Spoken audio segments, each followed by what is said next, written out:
The the birth certificate, or this government security, we have to remember how this came about when we follow the governing act, which is a statute under vital statistics that happens in every state or province worldwide. Remember, they obtained something, but basically it was not public, it was private. And had they not, under act of state, induced that to be on the record, what did not belong to the state, which was not legal, your God-given name, which is private, not public, there's no way these securities could have been issued. They require the given name on there, because had the parents refrained from putting on what was not required, there's no way the state could have produced the security. Now, what's interesting about the security is, because it's not really who you are anyways, and the fact is that it's based on fraud, inducement to commit fraud, inducing someone to enter into something they didn't have to enter into, and the fact that it's perpetrated on a child and violates the child's privacy, it's counterfeiting. So it is a counterfeit. And when you look up,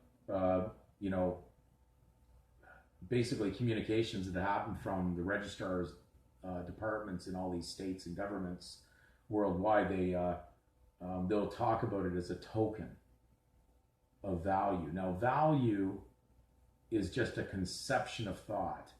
Everything in reality in the world is priceless and invaluable. Because you need oxygen, we put a price on trees that produce the oxygen, but we cut them down in massive amounts for the idea of mammon monetary gain. We're not doing it with reason involved. We're doing it with greed, and then we almost wipe things out of complete existence doing those things, over harvesting, doing things that are definitely very bad to the natural ecosystem. So this value idea, get it out of your head. It's make-believe. Value is just your consent to believe in it. And the whole system works on that. When you don't believe in it anymore, you pull out what's real, and then the lie just falls apart.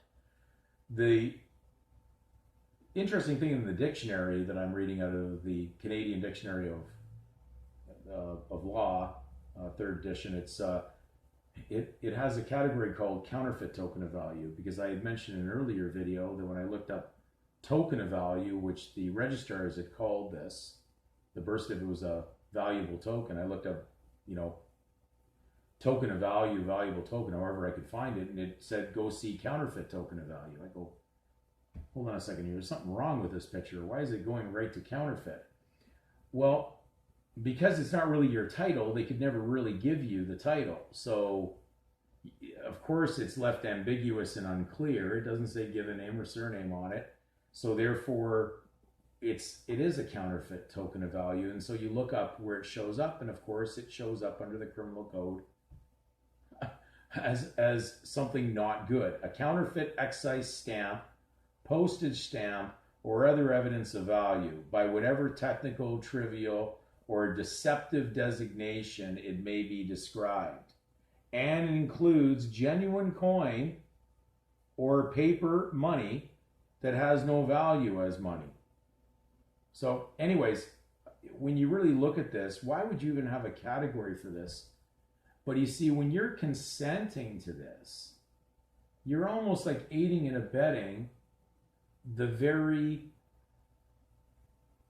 fiction that's going on here. And so, of course, everything in the world of legal is counterfeit. It's not real. It has nothing to do with man. It's got to do with the fiction of a man, in the image of a man, not a man. And so that's why they've come up with the term human, which isn't a man. It's kind of like the money version of a man. And so you become merchandise by your own consent. So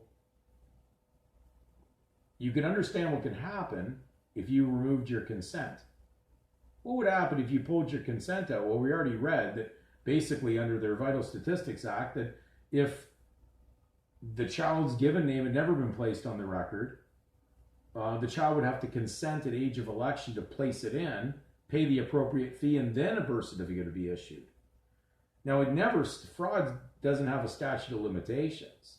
It can't hide under a cloak of fraud. So if you pull your consent and what is yours out, what do you think is going to happen to these securities?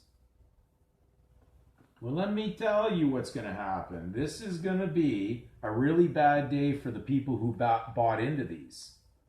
Whatever's going on behind the scenes, these are counterfeit and they're backed by nothing but the consent of the people to pledge their spirit into them.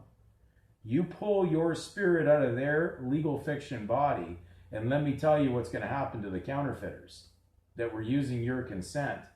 These will not get paid out. The investors get nothing. That's what we read you about the Canadian Ownership and Control Determination Act, which talked about male and female certificates and annuities being paid back to investors on it. Now, when you decided to belong to Canada or the United States, you said that you belong to them, so you're the property of. So you can understand how evil this could eventually go. Those who stay in on this bad scheme, they're eventually going to try to put this security in you. And then you will be their property at that point because you're no longer natural. They're leading this up through the training wheels of all the things that we've been talking about. We know persona, the legal version of it, means to wear a mask, an actor. You're only acting, okay, on a stage that was already put out there in place. So basically you're consenting to the very thing that's going on here. And so when they eventually dupe you long enough to consent as how they're doing now, let's see how many people are dumb enough to wear the legal mask out there and suffocate themselves, no problem. And then they'll go to the next level. Well, we found out how many people actually believe that they're the actor with the fictitious legal persona mask. Now let's go to the next level. Let's see if they'll actually take something foreign into their body and do it by consent and actually sign consent forms to even doing it. They're not putting a gun to anybody's head right now. People are walking in voluntarily getting this done. So you know what the final step will be? There's going to be the ones who don't leave.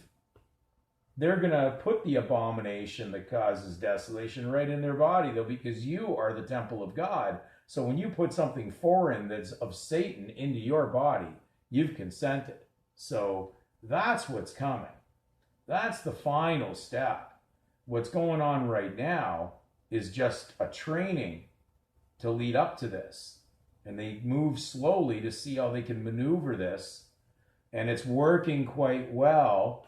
And most will fail this test of choosing the right side. So unfortunately, you are going to see a disastrous massive population fall to this deception.